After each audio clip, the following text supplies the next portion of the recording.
Ikaw tol, anong ulam mo ngayon? Eto sa akin pinaputok na tilapia. Bawas muna tayo mga tol sa malalangis na pagkain at matatabang pagkain. Dito muna tayo sa tilapia at lalagyan din natin ng mga konting gulay. At sobrang dali lang nitong gawin mga tol. Mahigit 4 na minuto lang meron ka ng steam tilapia. Ano pang ginagawa natin mga tol? Tara, luto tayo. Let's go! Nag-prepare lang ako dito mga tol ng maliliit na gayat ng luya, sibuyas, bawang at maraming kamatis. Isang pirasong sili lang mga tol. Mix lang natin yung ating mga pinirepare na gulay at saka mga aromatics kanina. 3 pirasong tilapia lang mga tol ang ating gagamitin. Ang sarap ng aking tilapia, sobrang taba. Diyan sa lugar nyo mga tol, matataba din ba ang mga tilapia dyan? Comment nyo naman sa baba mga tol kung mataba rin ang tilapia dyan sa inyo. At pagkatapos nating hiwain yung tilapia na mataba mga tol, dahan-dahan na nating ipapasok yung mga aromatics do sa hiwa ng tilapia. 2 pirasong tilapia lang mga tol ang ating papuputukin ngayon.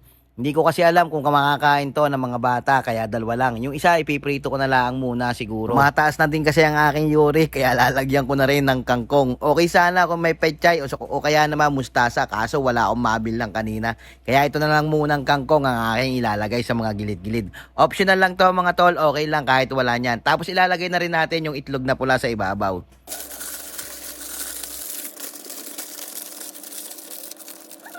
Nagpainit na ako mga tol ng tubig at steam lang natin ng 20 to 25 minutes. Pagsasabayin ko na sana yung 2 kaso parang hindi yata kasya. Kaya ibubukod ko na lang ng luto mga tol. Ayan na mga tol, natapos na yung 25 minutes na pag-i-steam natin sa pinaputok na tilapia. Ganap na naman ang mangyayari ngayong gabi mga tol. At nakagayak na rin yung toyo mansi natin na maraming sili. Hindi lang to pwedeng pang ulam mga tol.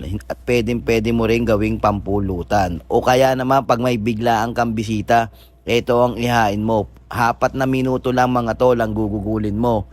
Meron ka na maihain sa bisita o kaya sa mga tropa mo. O di kaya naman kung tinatamad ka pa rin mga tol, ipagawa mo na lang sa jowa mo o kaya naman magpaluto ka na lang sa mama mo. Alam ko mga tol, kanina ka pang natatakam, umpisa pa lang ng video, takam na takam ka na.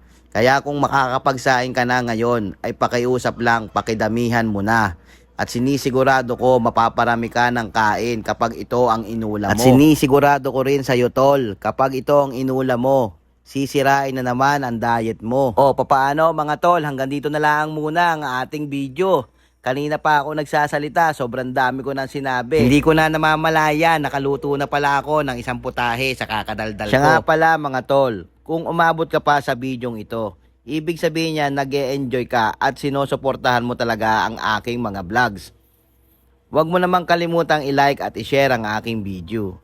O di kaya naman ilagay mo na lang dyan sa comment section kung taga saan ka.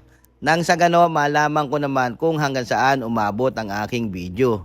At kung may request ka na gusto mong lutuin, ilagay mo na lang din dyan sa comment section. At gagawin natin yan sa abot ng ating makakaya. O papaano mga tol, hanggang dito na lang muna. Salamat sa inyong panonood at salamat sa inyong walang sawang suporta. Hanggang dito na lamang, hanggang sa muli, paalam!